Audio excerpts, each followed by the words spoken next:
The year was 1997. NASA just landed its first rover named Pathfinder on Mars. Princess Diana tragically passed away in a car accident. The first ever Harry Potter book was released, and a song that would take the world by storm was also released that same year. The song was Barbie Girl by a Danish band called Aqua. Hiya, Bobby. Hi, Ken. Barbie Girl swiftly made its mark on the music scene, debuting at an impressive number 7 on the Billboard Hot 100. This achievement marked the highest charting debut ever for a new group at the time. Even today, Aqua holds the distinction of being the most successful Danish band in history. The bubblegum pop song was irresistibly catchy, solidifying its place as one of the most memorable earworms ever composed.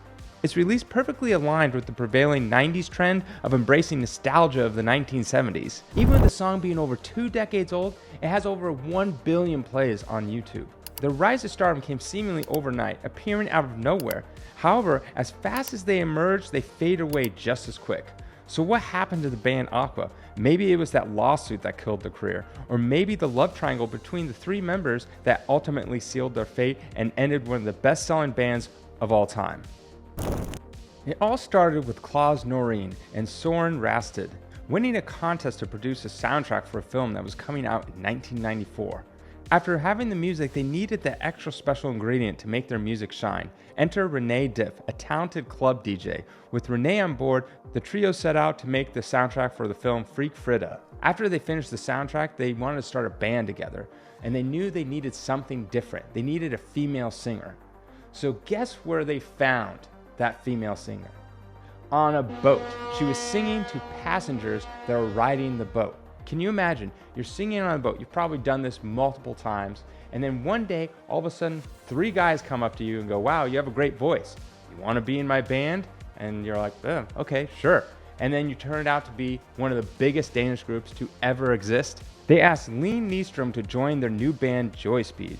With Norreen and Rasted producing the song, Dif would rap and Nystrøm would sing. They signed to a small Swedish record label in 1995 and released their very first single, Itsy Bitsy Spider, which was a massive failure.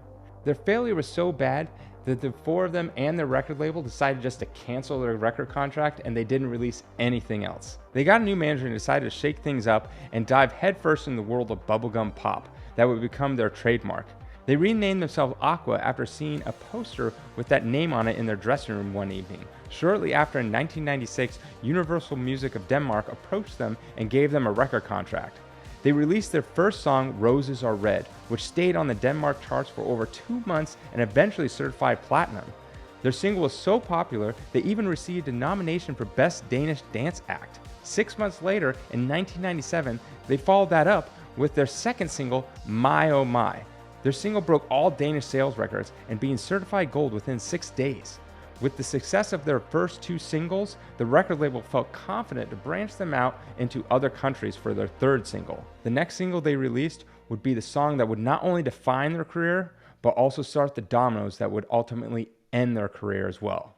Soren Rasted, Aqua's keyboardist, one day found himself enchanted by an art exhibit in his hometown of Copenhagen. It was an art display featuring a spherical arrangement of Barbie dolls that sparked his imagination. He thought of an iconic phrase that stuck in everyone's mind. Life is plastic, it's fantastic. And just like that, Barbie Girl was created and released as their third single. Little did they know, this infectious anthem would catapult them into stardom. The 4 members of Aqua poured their hearts into the songwriting process while working with musical geniuses like Johnny Jam and Delgado on production. Their secret weapon? The Roland JV2080 synth, giving their music that unmistakable Aqua sound, a mix of vibrant energy and irresistible pop vibes. But it was the music video that truly took them to new heights. Directed by the brilliant Peter Peterson, it became a sensation on MTV, captivating viewers all around the world at 1.2 billion views on YouTube. And just like that, Aqua went from a local European pop group to a global sensation. Barbie Girl dominated the charts, winning hearts and getting stuck in everyone's head. It soared to number 7 on the Billboard's Hot 100, ruled the UK single charts for another incredible 4 weeks, and became England's second best-selling record of 1997, just behind Elton John's iconic Candle in the Wind. Afraid of being a one-hit wonder, they released their 4th single off their album, called Lollipop. The song became the band's second top 40 hit, peaking at number 23 in the US. It seemed as if they were unstoppable, but soon a thorn would get stuck in their side that wouldn't ever go away and ultimately led to their breakup. The catchy and colorful Barbie Girl may have brought Aqua worldwide fame, but also stirred up some controversy. You see, the song's suggestive lyrics did not sit well with Barbie's manufacturer, Mattel. So just a mere 6 months after the song's release, Mattel sued Aqua and their North American record label MCA Records. Mattel filed a lawsuit claiming that the song turned their innocent doll into a sexual object. The toy giant alleged that Aqua had not only violated their trademark and copyrights, but also sullied the reputation of Barbie herself, referring to her as a blonde bimbo. Also, did you know you can trademark a color? Apparently, Mattel also sued them because their album cover was Barbie pink, and they owned the trademark to that color. The case, known as Mattel vs. MCA Records, made its way to the United States District Court for Central Districts of California. However, Aqua and its record label MCA Records did not back down. They defended their song, arguing that Barbie Girl was a parody protected by the First Amendment. The legal proceedings stretched on for a couple years, even going as high as the Supreme Court, with both sides fiercely advocating their position. Finally, in 2002, the court delivered its verdict. The judge ruled in favor of Aqua and MCA Records, dismissing Mattel's claim. The court declared that Barbie Girl was indeed a parody protected by the freedom of expression enshrined in the First Amendment. But by this time, the damage had already been done. Imagine the record label having to go to court for 5 years, all those lawyer fees. Who do you think has to pay for that? Do you think the label is just going to pay for all those fees out of the goodness of their hearts? No. They will recoup their costs through the band's record sales and any means necessary. After the initial wave of success, like Turn Back Time, Dr. Jones, and Lollipop, Aqua's debut album, Aquarium, soared, selling over 14 million copies worldwide. However, in 2000, they released their second album, Aquarius, which ultimately failed to match the success of their debut album, Aquarium. Aquarius reached a modest position of number 82 on the Billboard 200, a considerably decline compared to Aquarium's impressive number 7 ranking. Furthermore, their best single, Cartoon Heroes, failed to even chart in the US charts.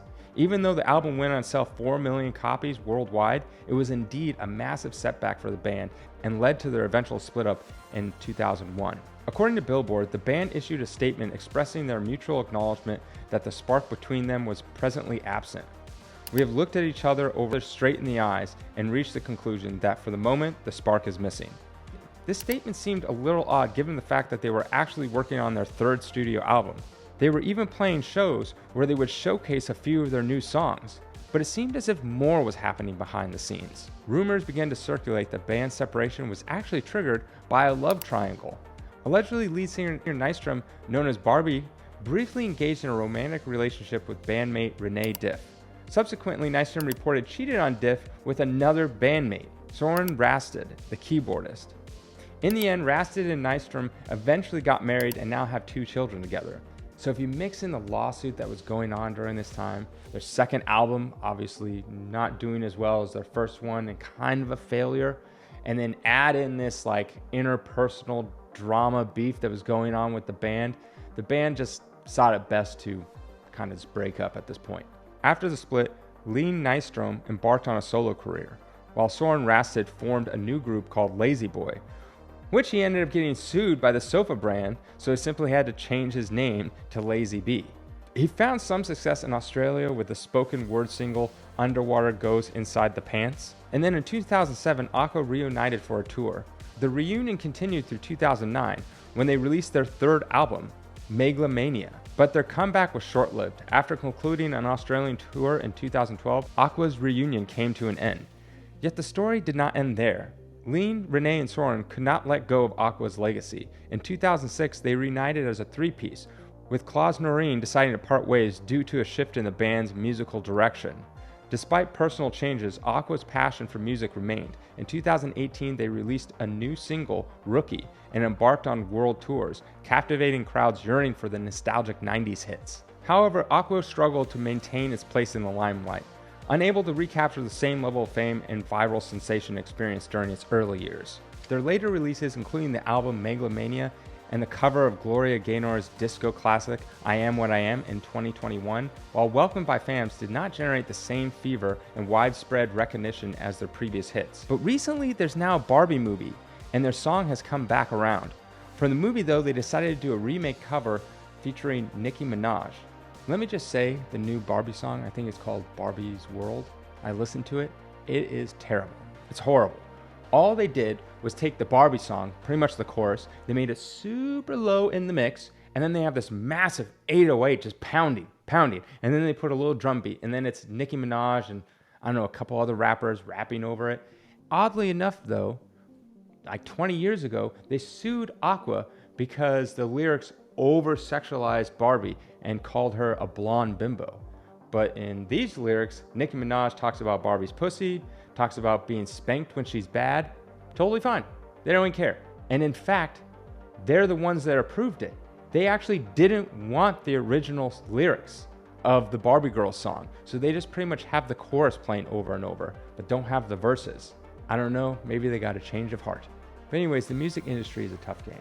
And Aqua got a stroke of luck with their Barbie Girl song, but their career never really took off beyond what they feared they'd be. A one-hit wonder. Somebody like